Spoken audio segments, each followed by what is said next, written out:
वो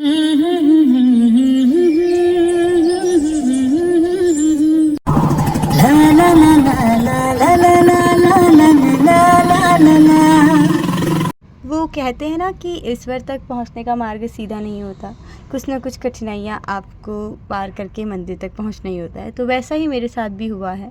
तो यही हल्द्वानी से नैनीताल आने के बीच में काफ़ी ज़्यादा कठिनाइयाँ हुई, क्योंकि आजकल काफ़ी ज़्यादा रश है, लेकिन फिर भी मैं पहुंच ही गई थी और यही एक कठिनाई थी। बाकी तो नैनीताल पहुंच के ऐसी कोई भी प्रॉब्लम नहीं है, हम आराम से अच्छे से नैनीताल पहुंच ही गए थे। स्ट्रगल बस इतना ही था कि बस में चढ़ना और बस में सीट मिलना।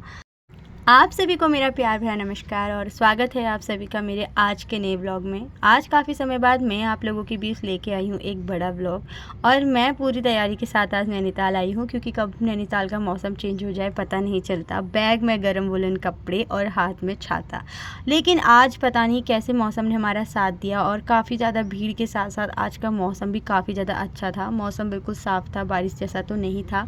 तो हम पहुँच चुके थे नैनीताल, और सबसे पहले मैं इस पार्क में जाती हूँ जो यहाँ पर का नाम है सुदर्शन पार्क, जहाँ से कई दिशाओं के दर्शन होते हैं। यहाँ से नैना देवी के मंदिर के दर्शन भी होते हैं, पासान देवी जी के भी दर्शन होते हैं, गुरुद्वारे के भी दर्शन होते हैं और मस्जिद के भी दर्शन होते हैं, और साथ ही साथ चारों तरफ की पहाड़ियाँ भी यहाँ से दिखती है। तो ये पार्क काफ़ी यहाँ का फेमस है, तो हम इसको सुदर्शन पार्क के नाम से जानते हैं। अब भी इसका नाम क्या हो गया है मुझे नहीं पता। उसके बाद से क्योंकि हम बस का ट्रैवल करके आए थे तो काफ़ी ज़्यादा हमारी हालत थोड़ी सी अटपटी हो गई थी, ऊपर से मेरे हाथ की नेल पेंट भी रिमूव हो गई थी। तो मैंने सोचा कि पूनम की फ्रेंड का वेट करते करते थोड़ा सा अपना श्रृंगार कर लिया जाए। श्रृंगार के नाम पर मुझे एक ही चीज़ आती है कि मैंने कहा क्यों ना मैं जो मेरी नेल पेंट रिमूव हो गई है वो लगा लूँ, ताकि मुझे यहाँ बहुत शर्म आती है करने में। तो कुछ भी नहीं, मैं खाली बस इसको एक टाइम तक इससे शर्म आती थी, अब ये बेशर्म हो चुकी है। कोई बेशर्म नहीं है, इसको ढक्कन लगा।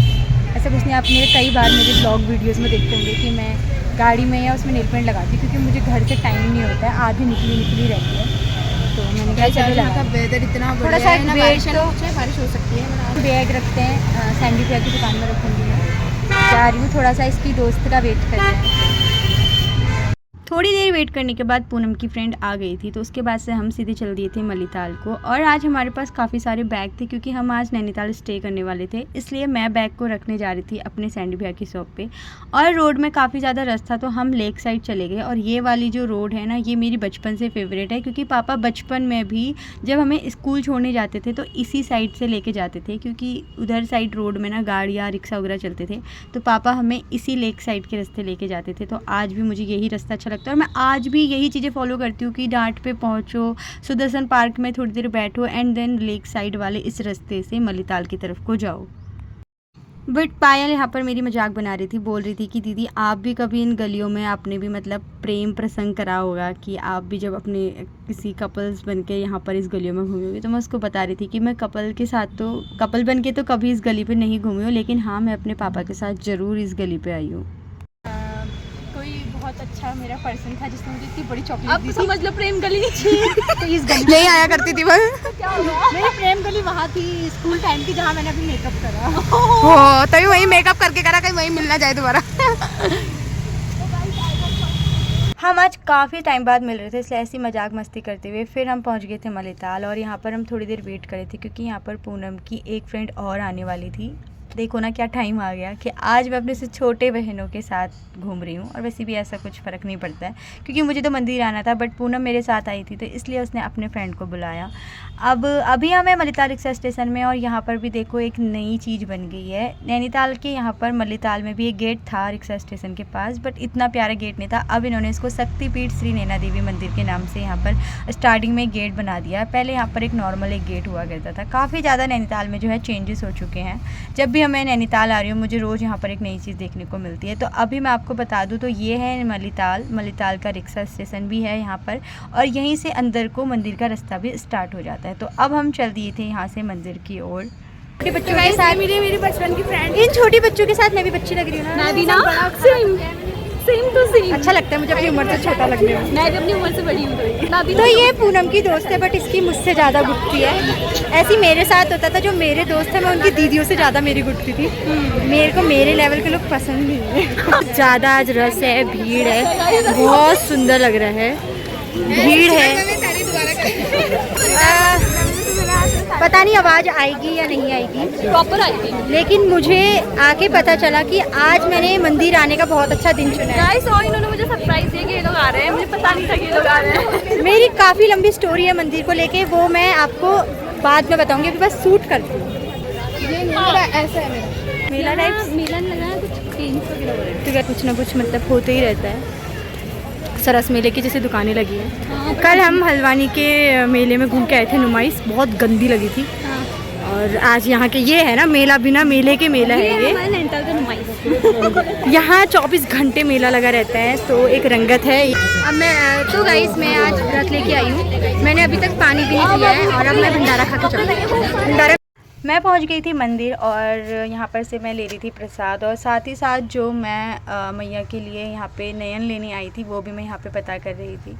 तो यहाँ पर भी काफ़ी ज़्यादा चेंजेस हो चुका है। पहले प्रसाद की दुकानें जस्ट मंदिर की गेट पे हुआ करती थी, लेकिन अब इन्होंने थोड़ा सा गुरुद्वारे के जस्ट बगल में प्रसाद की दुकानें लगा दी हैं और उधर उन्होंने शूज़ का वो बना दिया है। तो यहाँ पर ये देखिए मैं ले रही थी माँ नैना देवी के लिए चांदी की आँखें, और वो मैं क्यों ले रही थी अभी आप लोगों को आगे जाके बताती हूँ।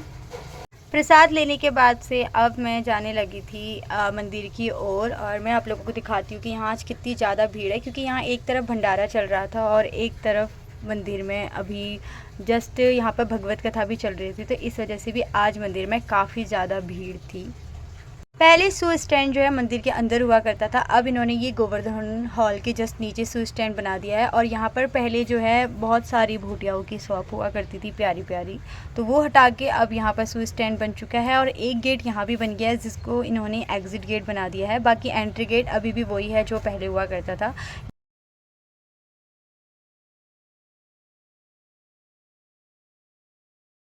गाइस चलिए अब मैं आप लोगों के साथ स्टार्ट करती हूँ कि क्यों मैं मंदिर आई हूँ और ऐसी क्या मेरी विश थी जो कंप्लीट हुई है। तो उसी के साथ मैं आज यहाँ पर प्रसाद भी चढ़ाने आई हूँ और भेंट स्वरूप में मैं मैया को नयन भी चढ़ाने आई हूँ। ऐसा हुआ था कि मेरी फीड में काफ़ी टाइम से एक रील आ रही थी नंदा देवी के शक्तिपीठ मंदिर को लेकर। जब तक हम नैनीताल में थे तो ऐसा मुझे कभी नहीं पता चला कि ऐसा भी कुछ होता है, लेकिन जब मैं नैनीताल से चली गई तो तभी मेरे को वो दिक्कत भी हुई और तभी मेरे सामने फीड में वो रील भी आई। एक्चुअली मेरी आँखों के ऊपर एक गांठ सी हो गई थी जो काफ़ी लंबे टाइम से मेरे आँखों में थी, 1-1.5 साल तक वो मेरी आँखों पे वो गांठ रह गई थी। मैंने काफ़ी हॉस्पिटल में भी दिखाया, मैंने काफ़ी लंबा इलाज भी करवाया, बट उसमें कुछ भी फ़र्क नहीं हो रहा था। तो अचानक से मेरी फीड में रील आई कि अगर आप नैनीताल के नैना देवी मंदिर में आते हैं और आपको आँखों से रिलेटेड कोई भी प्रॉब्लम है तो आप यहाँ पर अगर बोलते हैं और आपकी वो प्रॉब्लम सॉल्व होती है तो उसके बाद आप मैया को किसी भी मैटर की आँखें भेंट कर सकती हैं। तो इसीलिए मैंने वो फीड देख के मैं नंदा देवी मंदिर में आई, और मैं मंदिर के अंदर भी नहीं आई, मैंने गेट से ही मैया जी से वो मांगा कि अगर मेरी आँखें ये ठीक हो जाती हैं तो मैया मैं अवश्य आऊँगी आपके मंदिर में। और वही हुआ, और 1 हफ्ते के अंदर सच में मेरी आँख के ऊपर की जो वो गांठ थी या वो गुठली थी वो ठीक हो गई। तो इसलिए मैं आई हूँ आज नैना देवी मंदिर में, क्योंकि मंदिर के अंदर जो है भगवत कथा चल रही थी, इसलिए आज बहुत ज़्यादा भीड़ भी थी और साथ ही साथ मंदिर को काफ़ी सुंदर सजाया हुआ था। तो मंदिर में दर्शन के भी रूल चेंजेस थे, जहाँ से एग्ज़िट गेट था और वो इन्होंने एंट्री गेट बना दिया था आज, तो इसलिए हमें घूम के वापस से लाइन में लगना पड़ा। और आज जो है मैं स्टॉल वगैरह लेके आई थी बट वो बैग में रह गई, तो इसलिए मुझे रुमाल सर पे रखना पड़ा। और यही है मेन नैना देवी मंदिर जिसकी अभी हम परिक्रमा करते हुए जा रहे हैं। और इस मंदिर को अंदर का शूट करना मना होता है, बाकी तो आप मंदिर के अंदर ऐसे फ़ोटो शूट वगैरह कर सकते हैं, ऐसा कुछ नहीं है। बट जो मेन ये मंदिर है नैना देवी वाला, जहाँ पर मुझे नयन भी भेंट करूँगी माँ को, उस मंदिर के अंदर की वीडियो फोटोग्राफी मना है। मंदिर दर्शन के बाद से प्रसाद चढ़ाने के बाद फिर मैं यहाँ पर धूप बत्ती कर रही थी, क्योंकि धूप बत्ती करने के लिए यहाँ जगह जगह पे अलग अलग स्टैंड बने हुए हैं।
पूज्य संत समाज की भक्त समाज की जनता जनार्दन की विप्र समाज की यजमान महानुभावों की विध्वंसिनी सर्वेक्षित प्रदायिनी अंतर्ती परमाराध्या जगदीश्वरी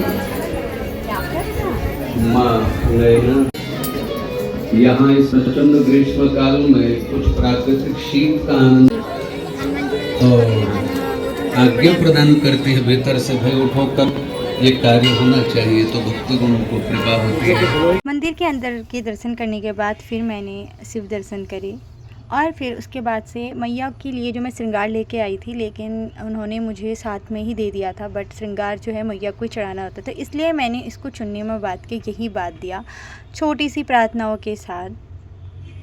मैं नारियल भी लेके आई हुई थी, तो साबुत नारियल भी घर लेके जाना अच्छा नहीं लगता, तो इसीलिए यहाँ साइड में नारियल भी फोड़ा जाता है, तो वो भी मैंने करवाया था। काफ़ी चीज़ें जो है मंदिर के अंदर सूट नहीं हो पाती, लेकिन फिर भी पायल ने मेरी मेमोरी के लिए काफ़ी चीज़ें सूट करी, क्योंकि मैं तो मंदिर के अंदर आके भूल जाती हूँ, मैं यहाँ की पूजा पाठ में इतना विलीन हो जाती हूँ कि मैं ब्लॉगिंग भूल जाती हूँ, बट उसने कंटिन्यू रखा और मुझे काफ़ी ज़्यादा अच्छा लगा, जिससे मेरे काफ़ी अच्छा ब्लॉग भी बन गया और काफ़ी ज़्यादा एक मेमोरी भी क्रिएट हो गई।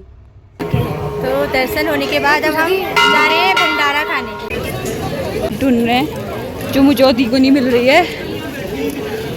अब मैं पतली की कैटेगरी में नहीं हूँ ना, इन लोगों ने फाइनली मुझे भंडारा में खिलाई दिया। बस मैं तो सीट ले ही लेती थी यार भंडारे में, छोड़ो क्या होगा। फाइनली अब हम मैया का प्रसाद क्योंकि हम सुबह से भूखे आए थे, इसलिए हमें प्रसाद मिल गया। भाई सब खाते हैं फिर मिलते हैं। तो गाइज़ अब हम चारों तलिताल को जा रहे हैं, मेरे उसमें किसी का फ़ोन आ गया। तो गाइज़ नैनीताल में भी ना काफ़ी ज़्यादा धूप हो चुकी है। अभी टाइम कितना हो रहा है फ़ोन कर मेरे तो 3:13 हो रहा है अभी, और 3 बजे देखो कितनी चैट धूप है। और हम छाते स्वेटर मोटी पजामा इस बार लेके आए थे, बट ठीक है कि अच्छा लगा। और ये देखो पीछे वहाँ से चिल्ला रही है, देखिए मैं शूट कर भी रही थी। मलीताल से उसके बाद से फिर हम ठंडी होते हुए तलीताल आए, क्योंकि भंडारा तो खा लिया था, बट जब तक स्पाइसी के मोमो ना खाए चैन नहीं आता, क्योंकि पता है अब हमें कहीं ऐसे मोमो नहीं मिलते हैं, तो मोमो का स्वाद मुझे काफ़ी ज़्यादा याद आता है। तो यहाँ आके मोमो ना खाऊं ऐसा तो हो नहीं सकता, चाहे मेरा पेट कितना ही भरा ही क्यों ना हो। भले ही मैंने यहाँ पर वेज मोमो ऑर्डर करी, क्योंकि मैं मंदिर से आई थी तो नॉनवेज नहीं खा सकती थी, बट ज़्यादा मुझे यहाँ के नॉनवेज मोमो पसंद है, तो लेकिन कोई बात नहीं चलता है। बट जो ये स्पाइसी के और जो नैनीताल के मोमो है ना, सच में अब कहीं भी नहीं मिलते हैं, और जहाँ अभी मैं रह रही हूँ वहाँ तो मोमो ही नहीं मिलते हैं। तल्ली स्पाइसी के बाद से फिर से तलीताल से मैं वापस से माल रोड की तरफ गई, क्योंकि भैया की शॉप जो है वो माल रोड में थी और मुझे वापस से मलीताल जाना था, और बैग मैंने यहाँ पे रखवाए थे, इसलिए मैं भैया की शॉप पे आई, थोड़ी देर बैठी, काफ़ी देर बैठी, थोड़ी देर नहीं। और भैया ने आज अपनी शॉप पे जो है ना काफ़ी नई चीज़ें रख दी थी, तो वो मेरे को काफ़ी चीज़ें ऑफ़र कर रहे थे, तो थोड़ी बहुत चीज़ें हमने खाई भी और काफ़ी मज़ा आया आज नैनीताल के इस टूर पर। क्योंकि मैं नैनीताल जब भी आ रही थी ना काम के पर्पज़ से आ रही थी, आज मुझे लगा कि हाँ मैं नैनीताल सच में काफ़ी दिनों बाद बहुत ही सुकून के साथ आई हूँ।